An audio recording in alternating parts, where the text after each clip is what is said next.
Hebreus 6, de 4 a 6.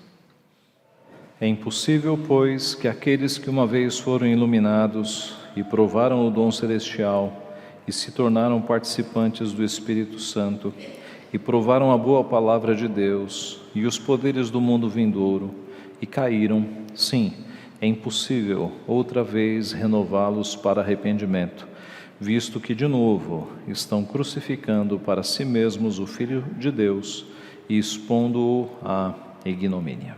Vamos orar. Pai Santo, Deus bendito, nós te louvamos pelo alto privilégio que temos de nos reunirmos diante do Senhor, diante da Tua Santa Palavra, com o auxílio do Teu Santo Espírito, para recebermos de Ti a instrução, ó Pai, a boa doutrina, o destilar da Tua sabedoria sobre a nossa vida. Nós te louvamos porque, como povo do Senhor, nós desfrutamos da Tua instrução, da Tua sabedoria.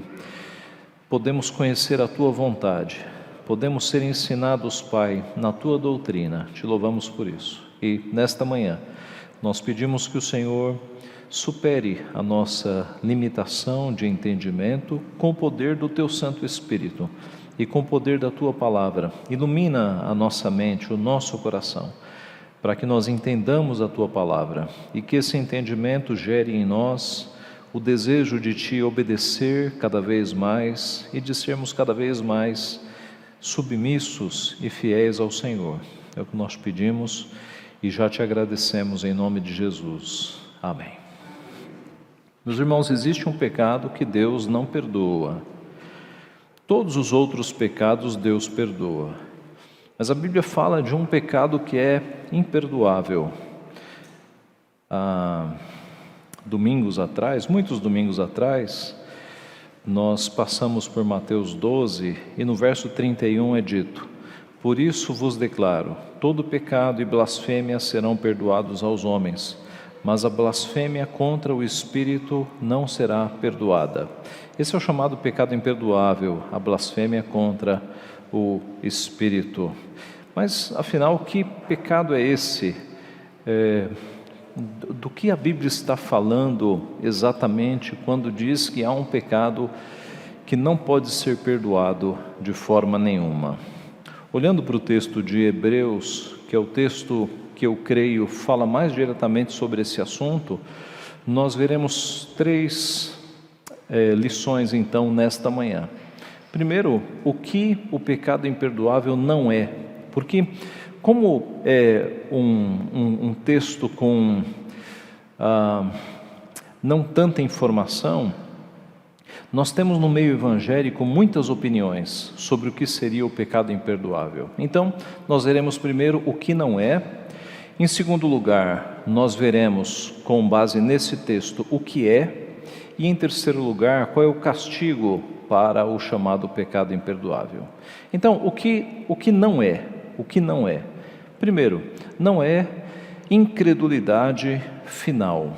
Às vezes se afirma que o pecado imperdoável é a incredulidade levada até os últimos momentos da vida. É alguém chegar nos últimos momentos não crendo em Cristo. Ora, é certo dizer que para uma situação assim não há salvação. O incrédulo final, aquele que chegou até o dia da sua morte sem crer em Cristo para a salvação, ele não vai ter a salvação, isso é certo. Mas a questão do pecado imperdoável, ela não se aplica neste caso, porque o pecado de que Jesus falou é um pecado que Deus decide não perdoar. É diferente da incredulidade que vai até o final da vida. O pecado imperdoável é algo que é feito e que não há perdão. Não é porque acabou a vida, é porque foi cometido um ato de fato imperdoável. Lá em Mateus 12, quando Jesus falou deste pecado aos fariseus, os fariseus não estavam prestes a morrer, eles não estavam no final da vida, eles já haviam de fato praticado este pecado. Então, o pecado imperdoável não tem a ver com uma incredulidade final. O pecado imperdoável também não tem a ver com a negação de Cristo. Alguns creem que aquele que nega a Cristo, não aceita Jesus Cristo, cometeu este pecado. Ora, a Bíblia mostra alguns casos de pessoas que, num primeiro momento, negaram a Cristo e depois creram em Cristo para a salvação. O próprio Paulo, num primeiro momento, ele teve contato com os cristãos, não para crer em Cristo, mas para perseguir os cristãos. Pedro, na sua imaturidade, negou a Cristo 3 vezes. E estes homens, eles foram perdoados. Então, negar a Cristo, e aliás, talvez alguns dos irmãos, antes de serem convertidos a Jesus Cristo, foram expostos ao Evangelho e negaram algumas vezes. E finalmente, no tempo do Senhor, foram alcançados. Então, negar a Cristo não tem a ver com o pecado imperdoável. Uma outra opinião seria de que entristecer o Espírito Santo com pecados seria o pecado imperdoável. Também não faz sentido, porque na nossa vida, quando nós pecamos contra o Senhor, nós entristecemos o Espírito Santo. E é uma dinâmica daquele pecador, mesmo justificado, ainda ter pecados. E Deus nos perdoa. Ora, o próprio Davi, ele cometeu 2 pecados gravíssimos. Davi adulterou e matou, quebrou o 7º e o 6º mandamento. Arrependeu-se, Deus colocou arrependimento no seu coração, ele se arrependeu, foi quebrantado duramente, e ele se arrependeu. E ele é chamado depois de o homem segundo o coração de Deus. Paulo mostra em Romanos capítulo 7 a luta que o cristão tem contra o pecado. O mal que não quero, faço. O bem que quero, não faço. Então há uma luta contra o pecado. Então, de forma que entristecer o Espírito Santo não é o pecado imperdoável. Outros dizem que o cair da graça seria o pecado imperdoável. O texto que nós lemos em Hebreus fala que é impossível, pois aqueles que uma vez foram iluminados, provaram o dom celestial, se tornaram participantes do Espírito Santo, provaram a boa palavra de Deus e os poderes do mundo vindouro e caíram, é impossível outra vez renová-los para arrependimento. Alguns usam esse texto, inclusive, para defender a ideia de que é possível ao crente perder a salvação, cair da graça. E nós vamos analisar este texto parte a parte, mas a Bíblia como um todo mostra que é impossível perder a salvação. Que uma vez que Cristo subiu na cruz para derramar o precioso sangue, não para o mundo inteiro, mas para aqueles que o Pai o deu, para indivíduos determinados, uma vez que o sangue precioso de Cristo foi derramado pela tua vida, você perder isso seria dizer que o sangue de Cristo ou o sacrifício de Cristo foi muito fraco. Então, aquilo que Cristo conquistou para nós não pode ser perdido.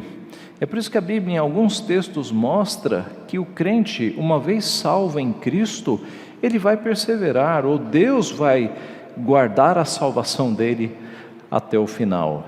Ora, Paulo escrevendo aos Filipenses disse isso. Ele escreveu: estou plenamente certo de que aquele que começou boa obra em vós há de completá-la até o dia de Cristo Jesus.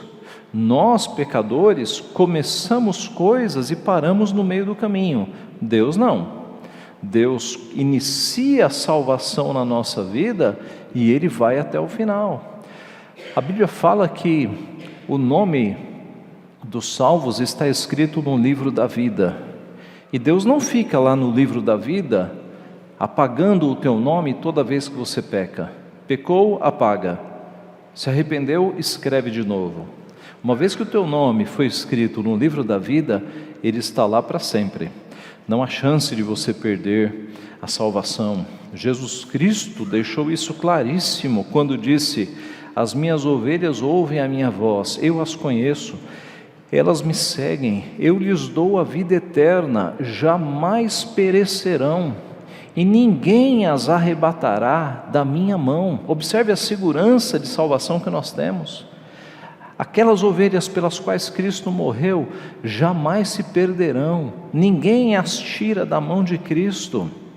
Observe Paulo escrevendo aos Romanos: quem nos separará do amor de Cristo? Será tribulação, angústia, perseguição, fome, nudez, perigo ou espada?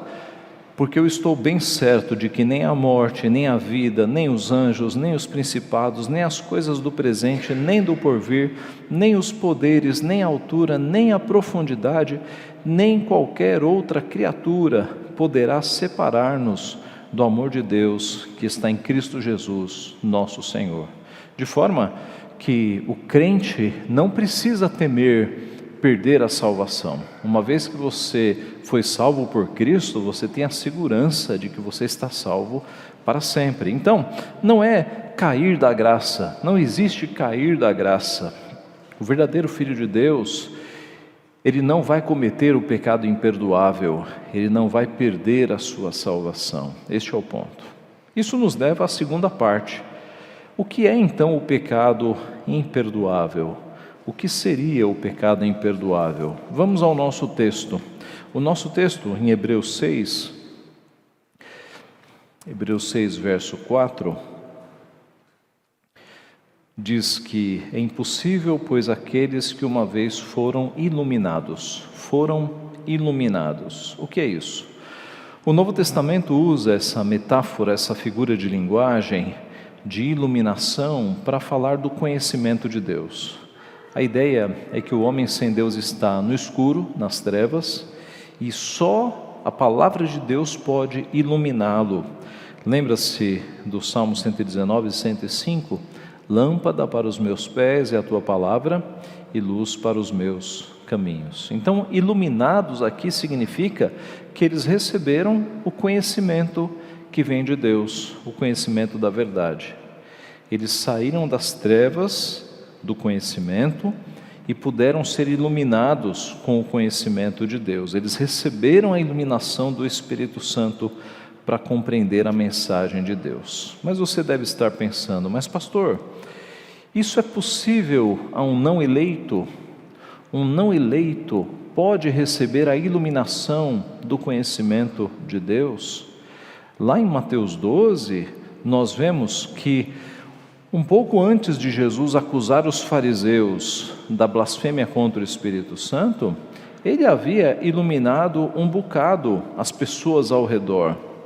Ele havia realizado 3 milagres antes daquele fato, bem aos olhos, diante da face dos fariseus. Havia expulsado o demônio, curado a cegueira de um homem, curado a mudez de um outro homem.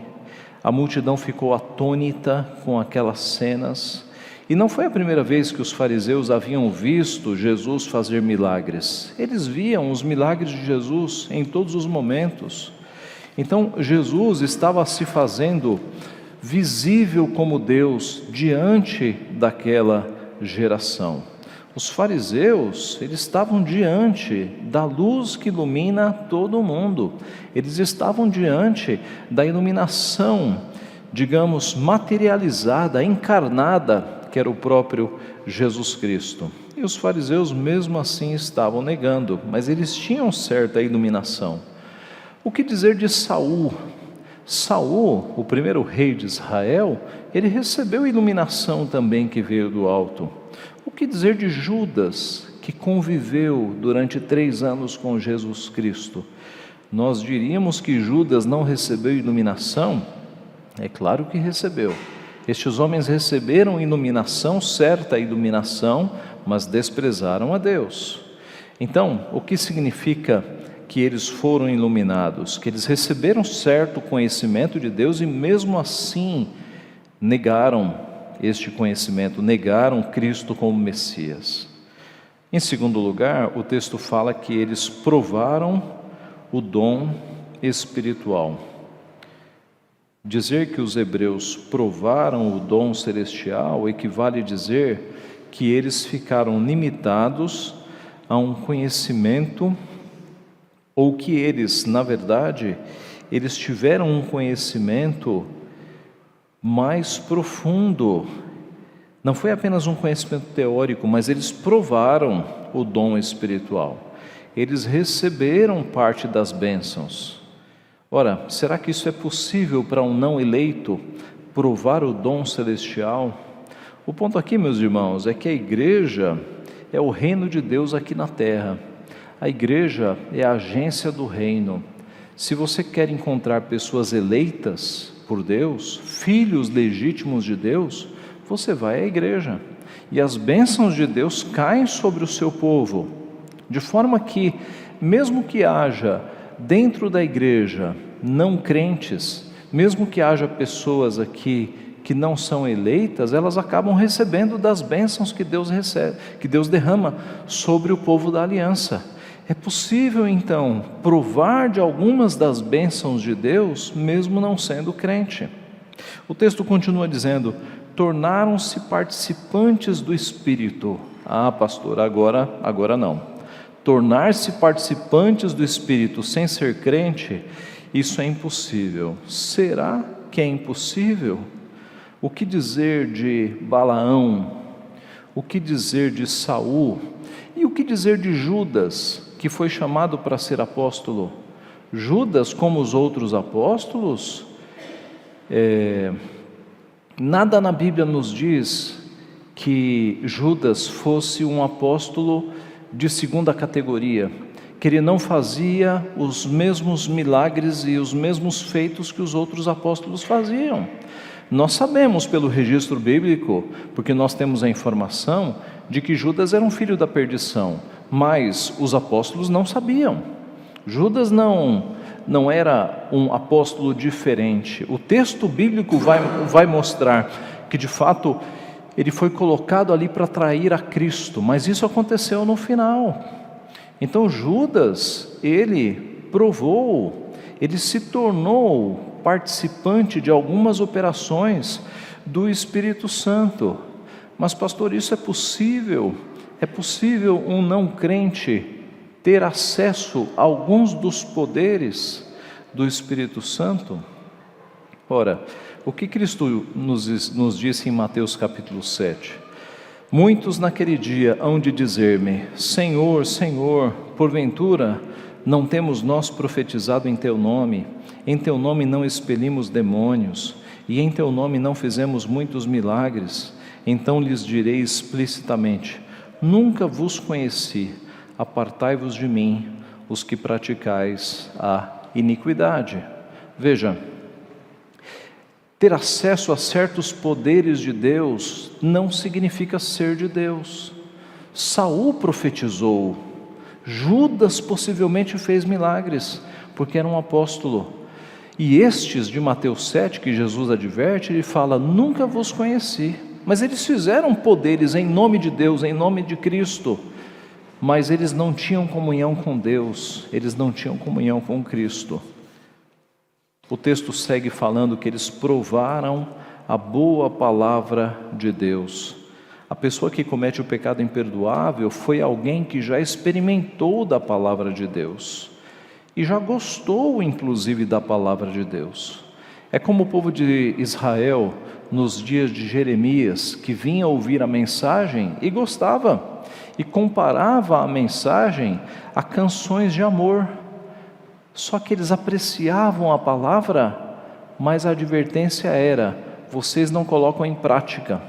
Vocês ouvem a palavra como canções de amor, como coisas bonitas, mas não praticam. E nós conhecemos pessoas que apreciam a palavra de Deus, dizem que até leem. Você fala assim: você lê a Bíblia? Não, eu leio a Bíblia, ora. Eu, particularmente, eu já conheci muitos não crentes, que quando eu pergunto: você lê a Bíblia? Não, a Bíblia, olha, todo dia eu leio a Bíblia. Algo estranho, não é? Porque se a pessoa ler a Bíblia de fato, e o Espírito Santo iluminar e tocar no coração, a pessoa se converte. Mas tem gente por aí que lê a Bíblia, que diz os mais altos elogios para a Bíblia, mas a vida continua torta, a vida continua praticando pecados contra Deus. Então é possível ter uma apreciação, assim, literária, estética sobre a Bíblia, mas não praticar as coisas que Deus manda, continuar sendo um rebelde. Ora, nós conhecemos até ateus que conhecem a Bíblia, que dão aulas sobre Bíblia, mas o coração continua duro como uma pedra.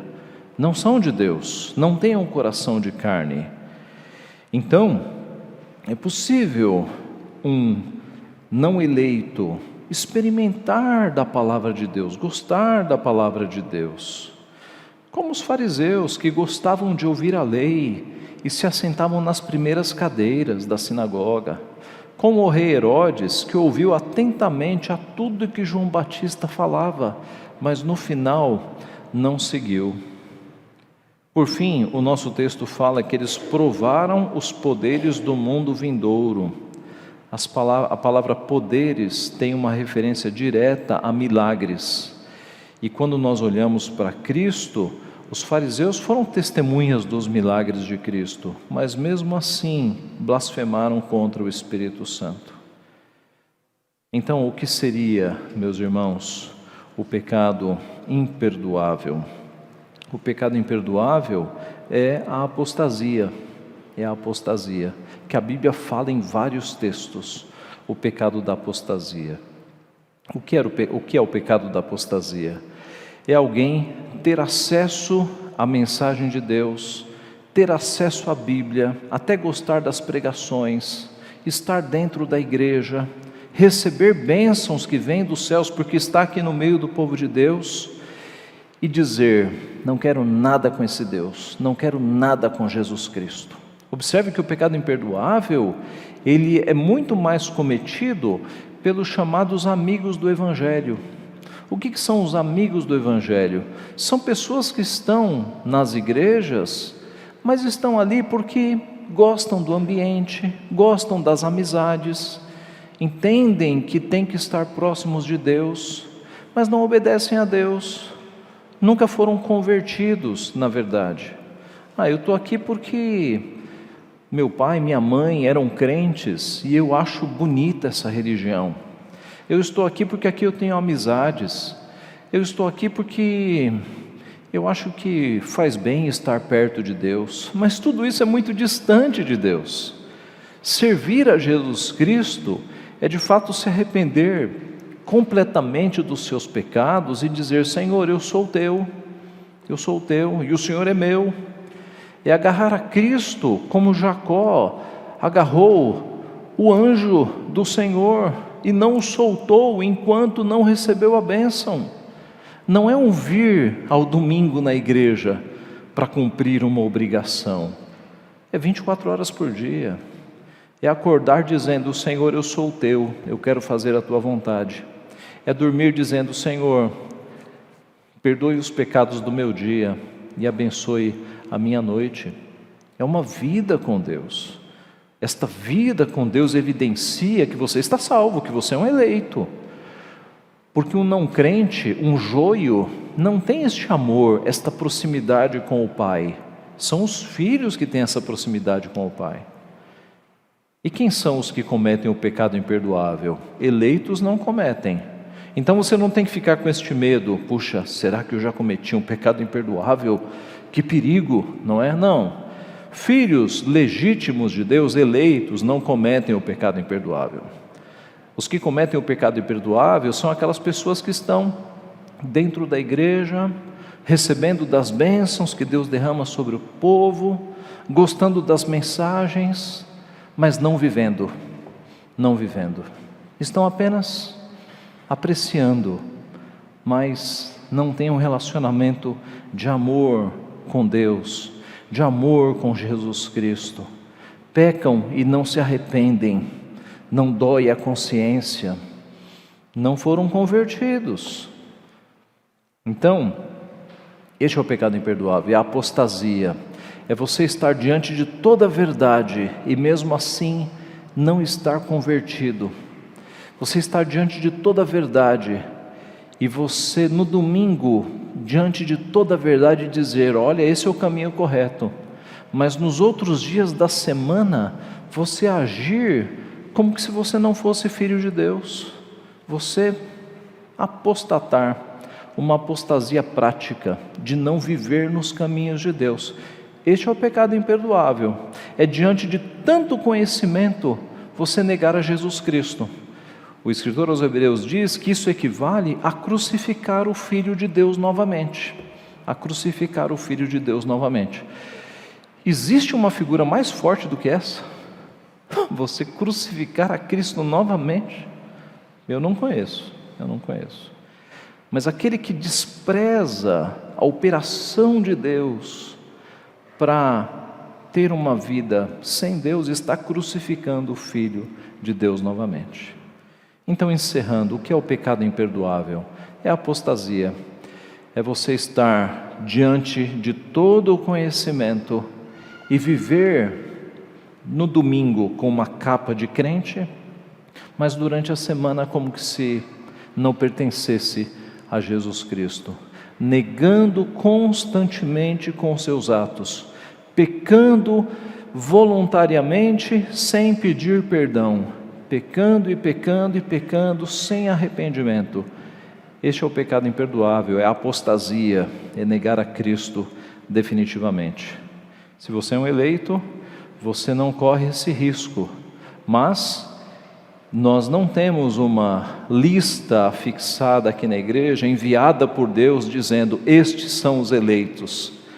Você tem que confirmar a tua eleição na tua vida, e você confirma com obediência, Então confirme, agarre-se em Cristo, como Jacó agarrou-se ao anjo. Agarre-se em Cristo, busque cada vez mais comunhão com Cristo, não apenas no domingo, é fácil, durante os dias da semana, porque é a santificação que confirma a salvação. Veja, a santificação não ganha a salvação, não, nós somos santificados porque fomos salvos, mas é a santificação que confirma a salvação, porque um não salvo não busca santificação. Então, se você busca santificação, é que a boa obra já começou no teu coração. Então, busque a santificação. Que 2023 seja um ano de santificação na tua vida. Que você busque a santificação em todas as áreas. Pastor, eu quero ser uma esposa mais santa. Pastor, não, Deus, Senhor, Deus, eu quero ser uma esposa mais santa. Senhor, eu quero ser um marido mais santo. Senhor, eu quero ser um filho mais santo, uma filha mais santa. Senhor, eu quero ser um pai de acordo com a Tua palavra, uma mãe de acordo com a Tua palavra. Busque a santificação, porque quanto mais santificação você tiver, mais preocupação em não pecar, em servir a Deus, mais se confirma a eleição na tua vida. E mais longe você está dessa terrível possibilidade e deste terrível castigo que é viver longe de Deus e de uma vida de aparências, de hipocrisia, Os fariseus eram hipócritas, eles aparentavam santidade, mas por dentro era uma escuridade terrível. Que Deus nos livre, que Deus nos faça cada vez mais consagrados, apegados, que esse seja um ano de nós buscarmos com todas as forças a santificação na nossa vida, e assim nós teremos a bênção de Deus e a confirmação de que estamos salvos para todo sempre. Que Deus assim nos abençoe. Amém.